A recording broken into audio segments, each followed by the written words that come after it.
Welcome back to Conversations with Olwen. I'm going to tell you a story. It's about two little 5-year-old boys who are just starting school, William and Billy. William's mum is a stay-at-home mum, but she did have a career and worked, but she didn't go back to work after having William and his two younger siblings. His family live very comfortably, and William's dad works full-time. They don't have a big mortgage.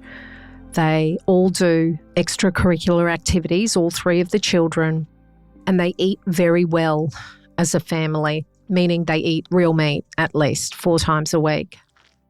William is a very busy little bee, just like his dad. He's got loads of energy. So in the morning when Mum rises early to have her time and go for a walk, she takes Billy with her now.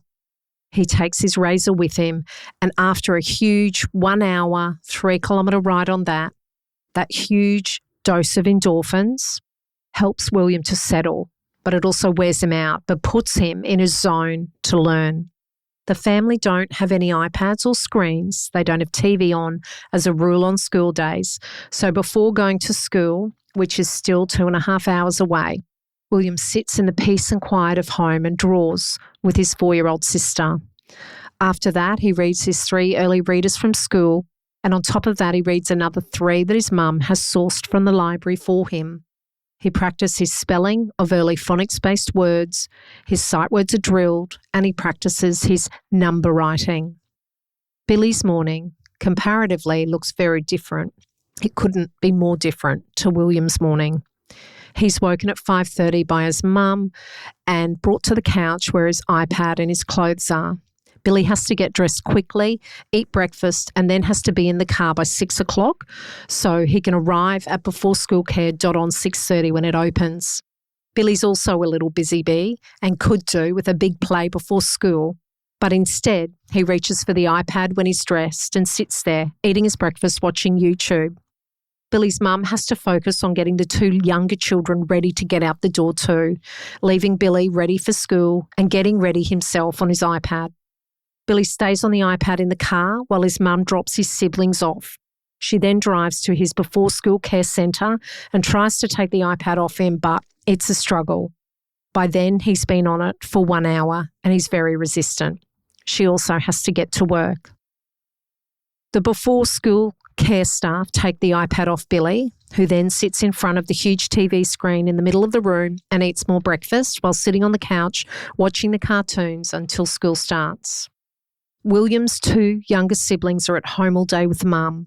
They're going to toddler time at the library, followed by a nursery rhyme session. Then they'll come home for story time reading with their mum, lunch, and then asleep. Then they're going to head out to the park for a quick play with their friends before school pickup. William is dropped at school that morning after his drawing, his reading and spelling session before school and his huge play.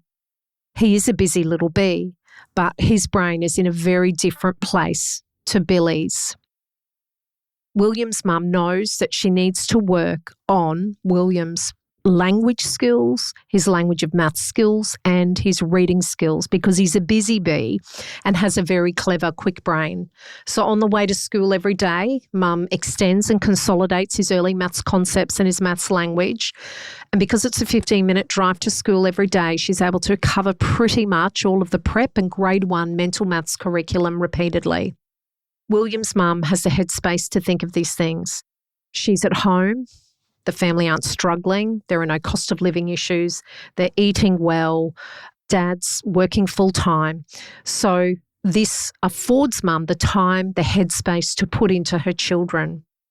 Billy comparatively started school in a state called hyperarousal, a state that's commonly associated with excessive IT time in children. He's having difficulties controlling his impulsivity, managing situations. He's physically very dysregulated. He's having problems following instructions and tolerating frustrations. He's in a bad state, not in a zone at all to learn. His brain is not primed. His early morning routine is chaotic. It's forced upon him because both of his parents are working now to help cover the cost of living. This has had a significant impact on Billy's everyday school day. He starts the day cross, irritable, angry and frustrated. Billy, by comparison, has had a lovely, calm, settled, routined morning.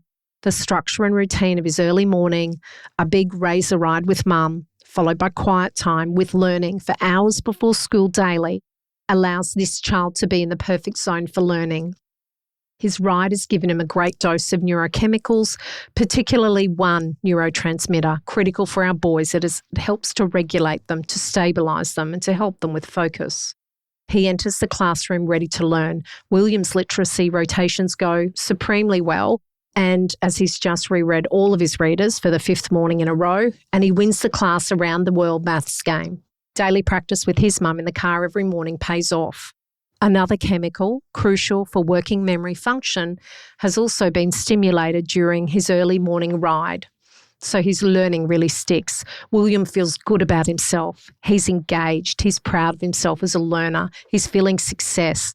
And he's just proud of himself and his good results at school. Billy comparatively struggles. He struggles to remember anything, as he says. He's struggling every day. He does not see himself as a learner. He is not engaged at school. And as the class moves on, he is less and less engaged. He doesn't read. He hates drawing and colouring in, all of those critical early executive function skills and tasks so important for our little boy, and he avoids it. His mum is busy working, as is his dad, from dawn to dusk. They do not have the mental stamina or energy to spend time building these skills. As a result, he really struggles with reading. He's struggling with maths. He's struggling with everything. Whilst Billy is a very bright boy, he just can't maintain his focus. He also has that very particular working memory deficit that affects bright little boys. He's struggling with his language sequences. Billy's finding it really hard to remember, as an example, his months of the year, his days of the week, his weekdays. He's also struggling to remember his early foundational maths concepts, which are so important for later maths. Mum doesn't have any time to help him. Dad is working full-time as well. His maths is going to remain stuck at this level, even though at the last parent-teacher interview, the teacher told both his parents about this, what to do. The next day, the family got a huge water bill, and his parents needed to pick up extra work to pay for it.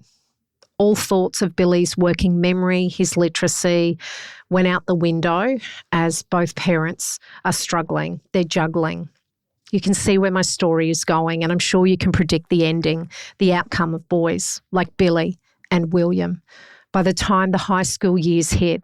And it's actually happening a lot earlier now. We're seeing it in boys much younger when they really start to get that testosterone, when the hormones really start to hit and the brain starts shearing. It shears fast, and unfortunately the working memory component, it shears really, really quickly. It probably won't surprise you that William is a child born in the year 2000. Comparatively, Billy is a little guy who was born in 2018. They've had such different early years experiences. Their access to play is different. Their access to screens is different. And their access to learning opportunities within the home to build their brain is extremely different, particularly that really important working memory component. Parents nowadays are struggling to feed their children and keep a roof over their heads. And more children here in Australia are just not getting the best start in life due to our cost of living crisis. We really need to make sweeping changes to the lives of nearly 1 million Australian children living below the poverty level now. But we also need to support all of our children because, let's face it, while there's almost 1 million living below the poverty level, there are many more living at or just above the poverty level, and we need to be supporting them. We really need to start supporting our families and our parents now because people are struggling, because we are no longer seen as a lucky country at all. Thank you for listening to Conversations with Olwen. If you know somebody who needs to hear this episode today, please share it with them. Until next time,